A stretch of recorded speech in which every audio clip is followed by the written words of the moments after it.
Salam sejahtera, selamat datang ke channel Current Sphere. Jangan lupa like, share, dan subscribe. Komentar BlackRock, pembangkang mahu jadikan Malaysia ekonomi komunis. Komentar: China merupakan musuh besar perdagangan Amerika Syarikat. Secara ideologi politik, China adalah negeri komunis, di samping Amerika pula mengamalkan demokrasi dengan dasar ekonomi pasaran. Sejak membuka pintu pasaran kepada dunia sekitar 5 dekad lalu, China terus meluncur menciptakan kekuatan baru. Dasar ekonomi terbuka yang diumumkan Presiden Deng Xiaoping pada penghujung 1970-an mula membuahkan hasil pada 1990-an dan dekad-dekad seterusnya. Ketika seorang tycoon pelaburan Amerika Syarikat yang bernama Warren Buffett mahu membeli saham ke China, dia turut dikritik segelintir orang Amerika yang cetek akalnya tetapi beremosi. Buffett dituduh konon tidak patriotik selain dikatakan coba membantu memperkukuh lagi ekonomi China. Memang ada orang Amerika yang hidup dalam khayalan nasionalisme yang diciptakan mantan Presiden Donald Trump. Mereka tidak berpijak pada realiti bahwa bukan semua perkara boleh dilawan dan berjaya dalam satu malam. Akhirnya Trump kalah dan di sisi lain Buffett menang. Buffett telah membeli saham di dalam syarikat pembuat bateri BYD yang ketika itu masih bertatih-tatih belajar membuat kereta. Naluri pelaburan Buffett terbukti benar dengan hari ini BYD muncul sebagai syarikat kereta elektrik dengan jualan tertinggi di dunia. Keuntungan yang diraih Buffett juga menguntungkan Amerika dalam bentuk cukai.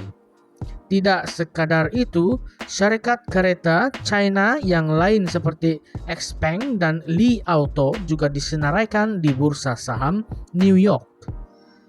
Beberapa syarikat seperti Alibaba juga terlebih dahulu melakukannya, dengan kini sejumlah 287 syarikat-syarikat China berada di papan atas bursa saham Amerika. Pada saat makna pasaran terbuka diterima di antara dua gergasi dunia, China dan Amerika, yang bermusuh di Malaysia, terdengar suara-suara agar syarikat tertentu diharamkan untuk berdagang dengan negara ini. Nama BlackRock pun disebut-sebut.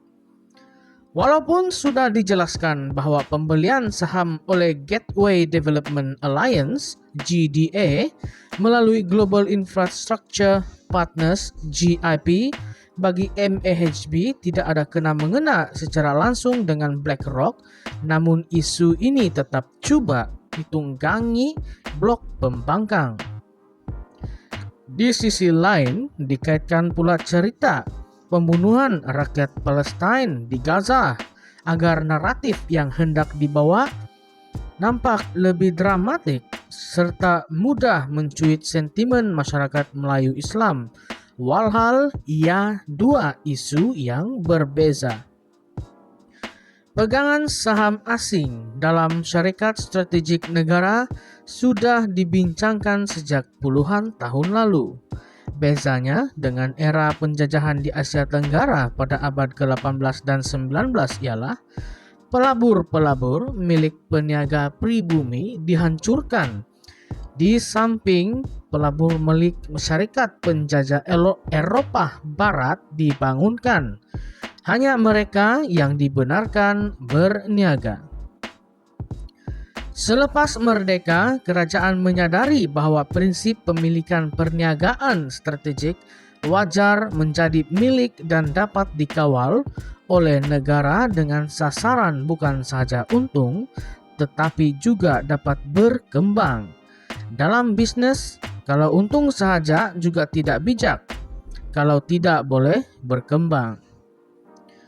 Bagi mendapat maksud itu, caranya ialah dengan memastikan syarikat-syarikat milik kerajaan menguasai majoriti dan sebahagian besar saham dalam harta dan perniagaan strategik.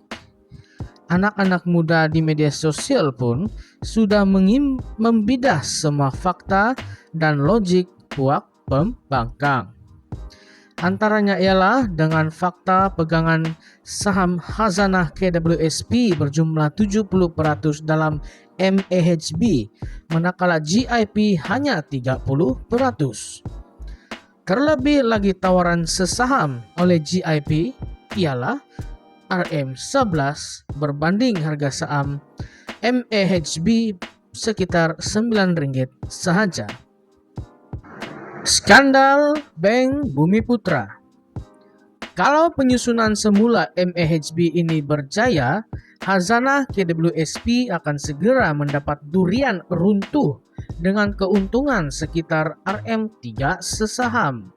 Di samping pegangan equity juga bertambah menjadi lebih 10% berbanding sekarang. Tidak ada pakar pelaburan yang membantah usaha ini, melainkan kelompok pembangkang yang tersakiti. Kali ini MAHB bukanlah membuat keputusan pelaburan besar melalui agen luar seperti mana yang pernah berlaku dalam kes Bank Bumiputra Malaysia Berhad BBMB selepas Dr. Mahathir Mohamad menjadi Perdana Menteri pada tahun 1980-an dahulu. Di sana pernah terjadi skandal besar anak syarikat BBMB yaitu Bumiputra Malaysia Finance BMF dalam pembelian hartanah di Hong Kong. Dilaporkan juga ada jenayah berat yaitu pembunuhan rentetan skandal berkenaan. Tentulah orang-orang Melayu sangat kecewa apabila sebuah bank dengan nama Bumiputra yang diharap menjadi kebanggaan bangsa ranap begitu sahaja. Sampai hari ini kes berkenaan kekal misteri. Kalaulah kita menghalang GIP membeli saham MAHB, ia samalah seperti kita tidak boleh memakai seluar jeans hanya semata-mata pemimpin Yahudi juga memakai seluar jeans. Perbandingan lain, apakah kita terpaksa memboikot mana-mana siaran radio hanya kerana di dalam kontinya ada penyampai yang dilantik sebagai lembaga pengarah syarikat yang juga sebahagian saham syarikat yang melantiknya ada dana BlackRock? Pemikiran dangkal dan simplistik ala pembangkang sebeginilah yang memerangkap banyak rakyat di negara-negara mundur dan membangun yang akhirnya memilih sistem ekonomi komunis.